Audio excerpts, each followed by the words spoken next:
Menteri mengatakan dalam flyer yang disosialisasikan di mana-mana, tujuan mengundang dokter asing salah satunya untuk mengisi daerah 3T, terpencil, terluar, termiskin yang tidak diminati oleh tenaga kesehatan lokal. Coba, ya secara logika berpikir awam, kalau tenaga kesehatan lokal tidak menghendaki tempat itu, tidak mau ditempatkan di situ, pasti ada sesuatu yang membuat mereka berkeberatan untuk di situ.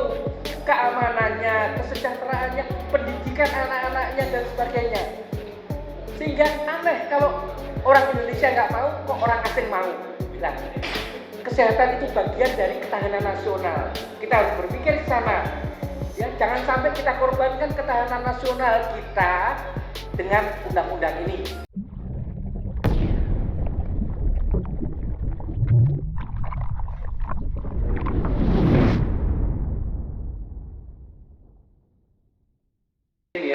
Jadi kepada seluruh masyarakat, ya warga negara Indonesia dimanapun yang mendengar dan menikmati acara webinar ini, ya saya akan sampaikan beberapa hal yang nanti ujungnya terkait dengan kenapa RUU Kesehatan Omnibus Law ini sesuatu yang akan membahayakan masa depan pelayanan kesehatan rakyat di Indonesia.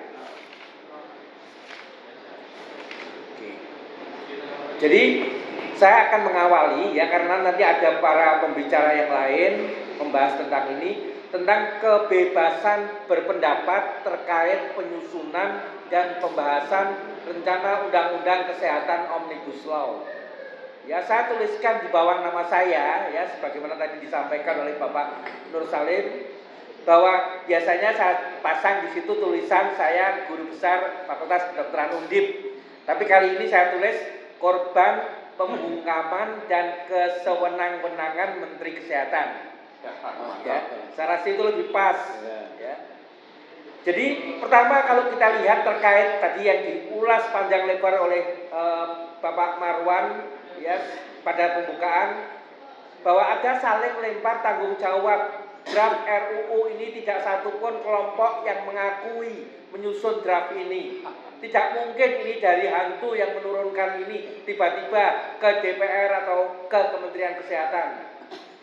Ya, jadi ada masalah dengan penyusunan draft ini karena ikatan atau profesi, baik itu Ikatan Dokter Indonesia, Persatuan Dokter Gigi, Ikatan Persatuan Perawat, bidan, apoteker, ya dan nakes lain semua, tidak ada yang merasa diajak bicara urun rembuk dalam penyusunan ini. Jelas itu. Terus terkait dalam proses sosialisasi, ya, mendapatkan masukan dari semua para pihak yang berkepentingan, para stakeholders. Meaningful participation menurut Menteri Kesehatan. Jadi Menteri bilang sudah ada 115 acara partisipasi publik antara tanggal 13 sampai 31 Maret, mengundang 1.200 stakeholders dan peserta terdaftar berjumlah 72.000 orang. Ini kata Menteri. Nanti kita lihat ya apa yang sebenarnya terjadi. Terus didapatkan sekitar 6.000 masukan, yang 75% masuk ke DIM atau ke PP yang di bawahnya. Ini janji baru. Ya, belum ada faktanya tapi baru janji, gitu kan? Kita bisa lihat.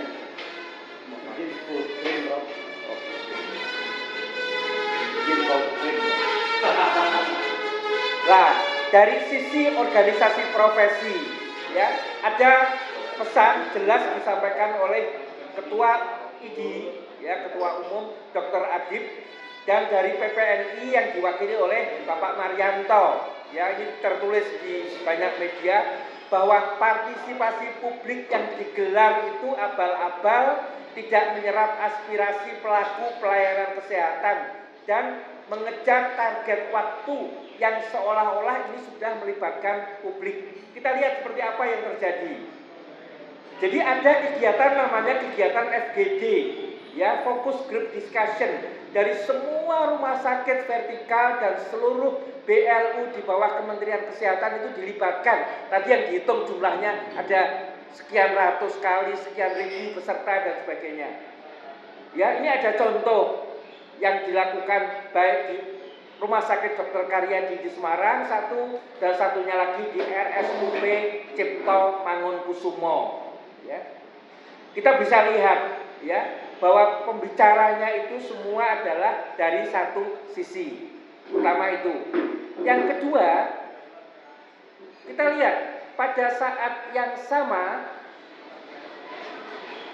selain ada kegiatan fokus grup diskusi, itu beredar yang namanya surat edaran dari Dirjen Yankes.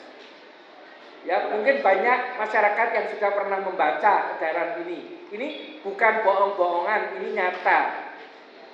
Di satu sisi berusaha untuk mengajak semua orang memberi masukan apa yang di dalam RUU ini itu hampir semuanya terkait persoalan pelayanan kesehatan yang bermasalah dari sejak 75 tahun negeri ini merdeka sampai sekarang masih ada masalah di situ.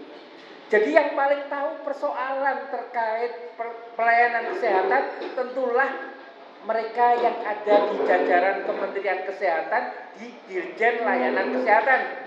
Mereka paling tahu ada masalah apa, kenapa kok sampai dokter tidak terdistribusi dengan baik, kenapa dokter spesialisnya ini tidak mau ke wilayah yang ditunjuk. Itu persoalan itu pasti sebabnya diketahui oleh jajaran Dirjen Yankes. Tapi di saat yang sama ada edaran yang ditujukan ya dari Dirjen Yankes ini, edarannya kepada semua bawahan dari Kementerian Kesehatan. Disebutkan di situ ya bahwa semua ya unit pelaksana teknis Direktorat Jenderal Pelayanan Kesehatan diminta untuk mendukung. Jelas kata-katanya itu mendukung. Jadi tidak boleh punya pendapat yang pendapatnya itu tidak mendukung. Ya, dan berpartisipasi. Jadi partisipasinya itu sudah terbatasi, yaitu partisipasi yang tidak boleh beda pendapat. Dan bahkan kemudian salah satu poin terakhir ya di sini menyebutkan ketidakpatuhan terhadap hal-hal sebagaimana disebut di atas akan dilakukan pembinaan secara administrasi. Ya, kebetulan salah satu contohnya di Makassar itu ada pernyataan bersama para dokter di sana bersama Fakultas Kedokteran untuk meminta penundaan tentang pembahasan RUU ini. Ada 2 orang dalam foto, terfoto itu 2 orang staf rumah sakit, keduanya ini dipanggil oleh pimpinan rumah sakit dan mendapatkan surat peringatan, hanya hadir dan terlihat di foto contohnya. Apalagi kalau sampai menyampaikan pendapat. Jadi ini sesuatu yang rasanya antara kegiatan yang dilakukan dengan surat edaran ini jelas bahwa istilahnya kegiatan meaningful participation itu betul disebut sebelumnya oleh Ketua ID dan oleh wakil dari PPNI itu adalah abal-abal. Ya, jelas di situ. Karena di saat yang sama diminta masukan, tetapi masukannya harus mendukung dan ada ancaman kalau berpartisipasi memberikan masukan ke saluran lain, saluran selain saluran resmi Kementerian Kesehatan akan ada sanksinya.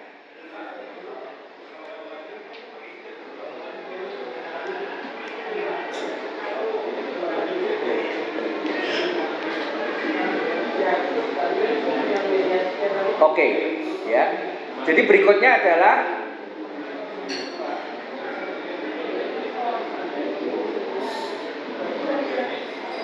analisa terhadap langkah maupun tindakan dan narasi yang disampaikan oleh Menteri Kesehatan dalam upaya untuk meloloskan RUU Kesehatan Omnibus Law ini. Pertama kita akan lihat nanti ya langkahnya.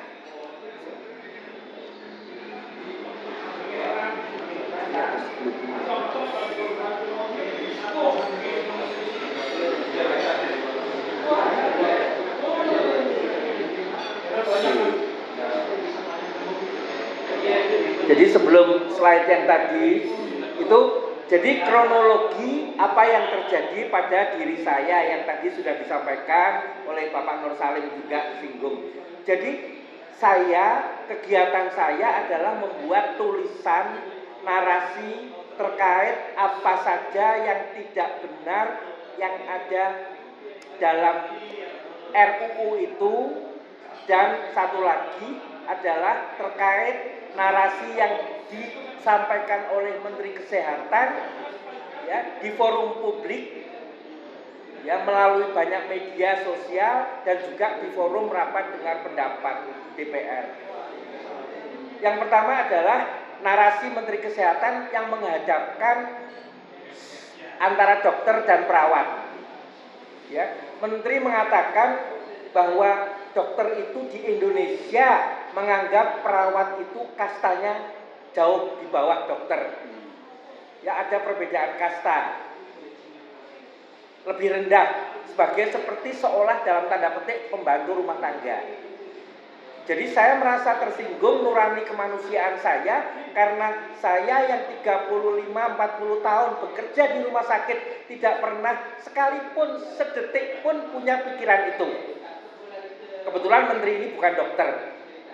Ya, bahwa dokter dan perawat itu yang terjadi saat ini adalah kolaborasi dalam rangka memperbaiki keadaan pasien oriented. Jadi bukan cuma dokternya, perawatnya, ahli gizinya, apotekernya, semua nakes yang ada di rumah sakit itu adalah berorientasi pada kesembuhan pasien, perbaikan pasien. Sedangkan kasta yang dia maksudkan, yang dikatakan bahwa di Eropa, di Amerika tidak ada lagi kasta itu. Kasta itu hadir adalah kasta ekonomi yang disebabkan oleh ketidakmampuan pemerintah ya sebagai kepanjangan tangan negara untuk memberikan kesejahteraan yang layak kepada para perawat, kepada para pendidik, guru. Kita lihat betapa berulang kali perawat honorer dan guru honorer itu berdemo ya, mogok makan sampai ke sana hanya untuk menuntut upah setara UMR. Ya, UMR yang sebenarnya menjadi hak dari buruh yang itu bukan suatu profesi. Jadi jangan menimpakan ketidakmampuan negara untuk memberikan kesejahteraan yang sama antara perawat dan nakes yang lain ini kepada kesalahan dokter yang menganggap yang memberikan perbedaan ini gitu loh. Terus berikutnya adalah terkait di undang-undang ini tertulis bahwa kewajiban satu fasilitas pelayanan kesehatan itu untuk memberikan perawatan kepada pasien sampai terjadi kesembuhan. Akibatnya kita lihat DPR ada yang bilang bahwa rumah sakit dan dokter itu harus merawat pasien sampai sembuh. Ya, ini sesuatu yang patut dipertanyakan. Tidak semua penyakit bisa disembuhkan. Sehingga saya tulis di situ bahwa perawatan pasien di rumah sakit itu yang menentukan adalah profesi medis. Ini kewenangan profesi medis, bukan politisi. Jadi nggak bisa anggota DPR memaksa dokter atau perawat untuk merawat pasien sampai sembuh tadi. Ya. Terus Menteri mengumbar ya pernyataan terkait adanya dikatakan tuduhannya itu ada pemerasan di Ikatan Dokter Indonesia. Menteri mengatakan bahwa dokter itu kalau mau praktek kan memang butuh ada surat namanya surat tanda registrasi STR yang diberikan secara nasional itu oleh Konsil Kedokteran. Dari STR ini di situ di dalamnya tertulis apa yang boleh dan tidak boleh dilakukan dokter itu sesuai dengan bidang spesialisasinya. Namanya kompetensi. Dokter itu punya kompetensi dan kompetensi itu disahkan dalam satu surat tanda registrasi. Surat ini itu bukan cuma sekedar pencatatan, karena di dalamnya ada keterangan tentang kompetensi dokter tadi, ya. Dan surat ini itu direvalidasi selalu setiap 5 tahun. Itu suatu keharusan. Kenapa? Karena kompetensi dokter itu tidak statis. Ya, saya waktu baru lulus sebagai dokter spesialis, saya mendapatkan kompetensi bedah saraf dasar. Setelah 10 tahun berjalan dengan saya mengikuti berbagai kursus, pelatihan, workshop dan sebagainya, saya punya kompetensi tambahan. Saya dibolehkan melakukan tindakan yang saya kembangkan, yaitu bedah untuk pasien epilepsi misalnya. Berjalan, sekarang usia saya 65 tahun. Kompetensi yang sebelumnya 10 tahun lalu saya miliki untuk melakukan operasi yang kompleks, yang rumit, yang makan waktu lama lebih dari 10 jam. Tadinya saya boleh melakukan secara mandiri, karena usia saya tentunya ini tidak bisa lagi. Jadi kompetensi itu akan berubah, ya, dengan waktu. Tidak benar kalau kompetensi itu kemudian diambil alih dan diberikan seumur hidup. Ya. Terus juga terkait biaya tadi, biaya untuk mengurus STR itu bukan 6 juta seperti disampaikan oleh Menteri. Dikatakan kalau ada 77.000 spesialis, berarti ada uang di ID untuk dapat dari pengurusan ini itu 430 triliun. Dari pengurusan 430 miliar, maaf. Dari pengurusan surat kompetensi. Beliau tidak tahu, saya pun membayar 6 juta, tapi untuk apa? Saya punya organisasi profesi spesialis. Ya, selain anggota ID, saya ikut dalam Perhimpunan Dokter Spesialis Bedah Saraf Indonesia. Dan di situ saya punya kewajiban membayar iuran organisasi sebesar Rp100.000 per bulan. Saya tidak pernah membayar iuran ini setiap bulan, tidak mungkin, tidak ada waktu. Sehingga kalau dikalikan 1 tahun itu 1,2, kalau kali 5 tahun, pada saat saya mau mengurus STR, organisasi profesi saya minta saya untuk melunasi kewajiban saya yang besarnya 6 juta rupiah. Ya, ini berbeda untuk tiap profesi.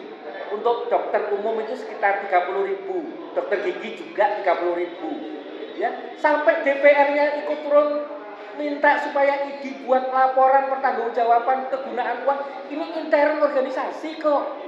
Ya, istri saya itu ikut arisan. Ya, setiap bulan ada 5 arisan. Satu arisan uang mejanya itu 50.000. 50.000, tidak boleh orang di luar itu mempertanyakan. Itu 30.000 yang dibayarkan untuk dokter umum. Itu 3 bulan sekali ada pertemuan yang uang itu nggak cukup untuk pertemuan yang 3 bulan sekali itu. Ya, jadi menteri mesti tahu, dia tidak punya hak untuk mempersoalkan ini.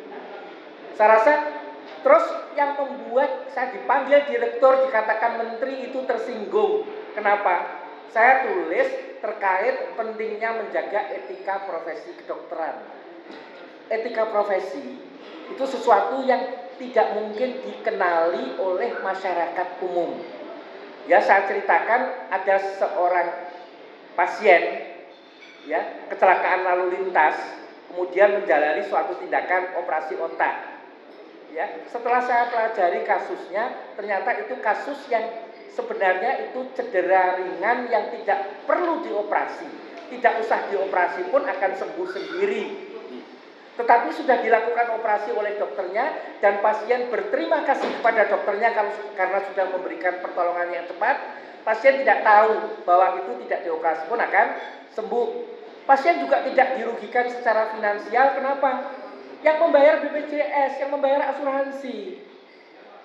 Dan ini bukan delik hukum. Jadi kesalahan ini nggak bisa dihukum.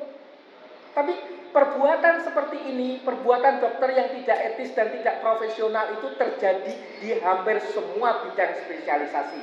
Bukan cuma yang melakukan operasi, memberi obat juga sama. Ya, obat-obat yang tidak diperlukan sebenarnya oleh pasien. Nah, hal ini tidak akan pernah bisa diketahui oleh kepala rumah sakitnya, dinas kesehatan, apalagi oleh sistem administrasi Kementerian Kesehatan yang katanya menurut RUU nanti akan mengambil alih semua ini untuk kemudahan. Ya, STR-nya dibikin seumur hidup, untuk urusan surat izin prakteknya nanti diambil alih oleh sistem administrasi yang tidak bakal bisa mengenali. Jadi yang saya takutkan, masyarakat luas akan jadi korban para dokter yang tidak etis. Ya, Albert Camus bilang, seorang biasa yang tidak punya etika itu bagaikan binatang buas terhadap lingkungannya. Apalagi dokter yang tidak punya etika, ya, yang dipercaya 1000% oleh pasiennya. Jadi itulah hal-hal. Nah, di sini saya sampaikan kenapa ini mau diambil alih oleh Kementerian Kesehatan semuanya, termasuk kegiatan-kegiatan para perhimpunan dokter perhimpunan spesialis untuk menyelenggarakan kegiatan peningkatan ilmu setiap waktu. Itu diambil alih nantinya. Jadi Kementerian Kesehatan akan jadi suatu badan yang super body, saya katakan di dalam tulisan ini. Dan ada cerita, ada pengalaman, ini bukan cerita tapi fakta, sudah pernah terjadi sekitar 40 tahun lalu. Kalau saya lulusan dokter baru dan saya pengen bisa praktek di tengah kota Jakarta, itu akan mudah dan saya bisa dapat izinnya asal saya bisa memberikan sesuatu senilai sebuah mobil misalnya ke Kementerian Kesehatan. Ini bukan tuduhan, ini terbukti, terbongkar dan ada yang dihukum. Ya, apakah kita ingin peristiwa ini terulang? Ya, karena kita tahu semua tidak ada institusi pemerintah negara yang bebas dari korupsi.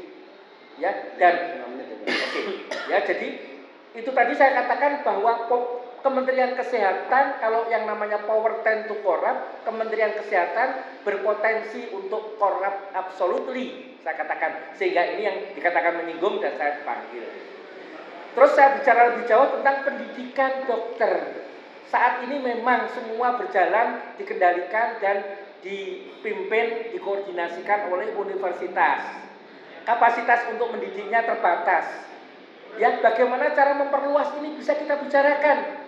Tapi bukan dengan konsep yang coba-coba. Diambil konsep yang ada di Inggris, Royal College of Medicine. Dari London mau dibawa ke Indonesia modelnya.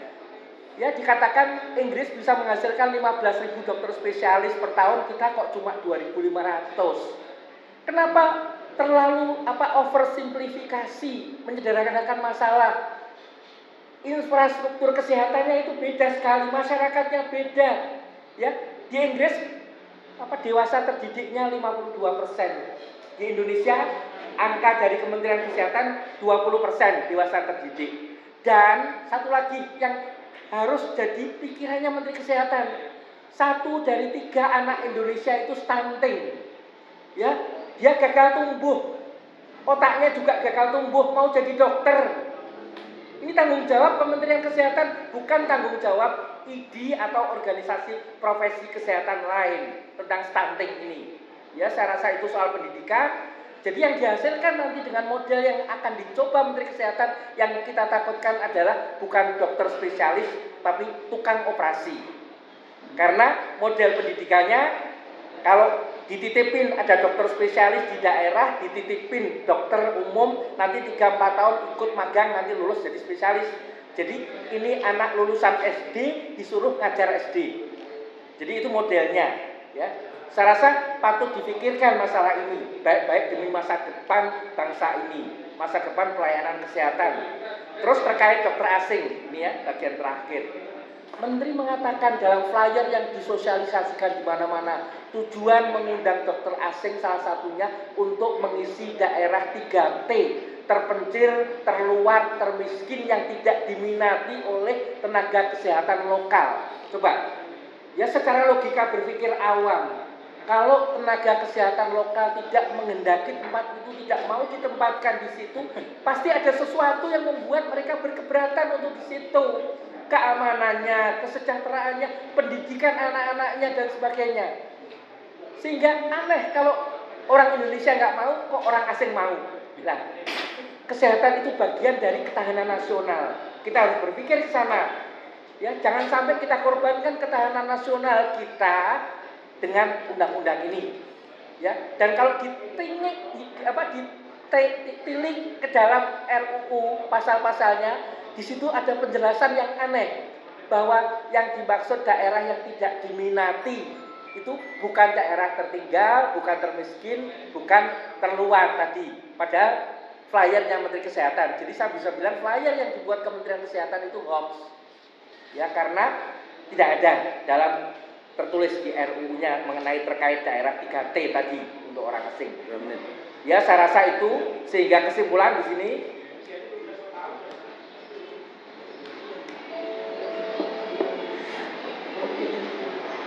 oke, jadi kesimpulannya adalah ya terkait tadi Menteri memecah belah, terus Menteri ini mencampur adukkan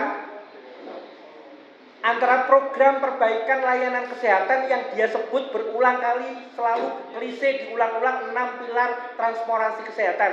Itu program perbaikan layanan kesehatan. Ini harus dipisahkan dari perangkat, ini semua program tadi bisa dilaksanakan dengan perangkat undang-undang yang sudah ada. Ya, dengan melibatkan semua stakeholder memperbaiki segala kekurangan.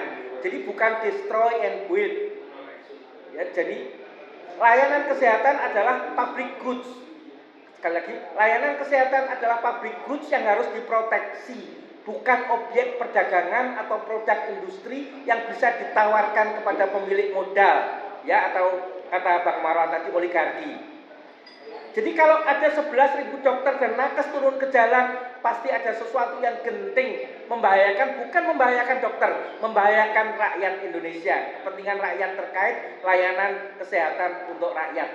Jadi kesimpulannya adalah pembahasan RUU ini mesti dihentikan, ya, ditunda dan didiskusikan dengan seluruh stakeholder secara baik-baik dengan waktu yang tidak boleh tergesa-gesa. Ya, bentar lagi ada pemilu, ya, berapa bulan lagi. Kalau dipaksakan untuk tetap disahkan, maka harus ditolak untuk kebaikan seluruh rakyat dan masyarakat terkait sistem layanan kesehatan yang dibutuhkan oleh rakyat, bukan pesanan pemilik modal. Program transformasi kesehatan 6 pilarnya Menteri Kesehatan tetap bisa dilaksanakan dengan mengacu ketentuan semua undang-undang yang ada dan masih berlaku, tentu dengan membuat peraturan pelaksanaannya.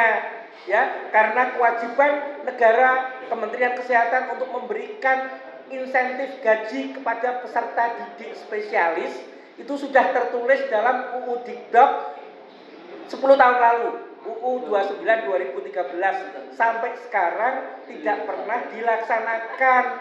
Ya, itu tadi kewajibannya aja belum dilaksanakan, sekarang mengumbar janji mau membagi yang nanti kita bahas lagi uangnya dari mana.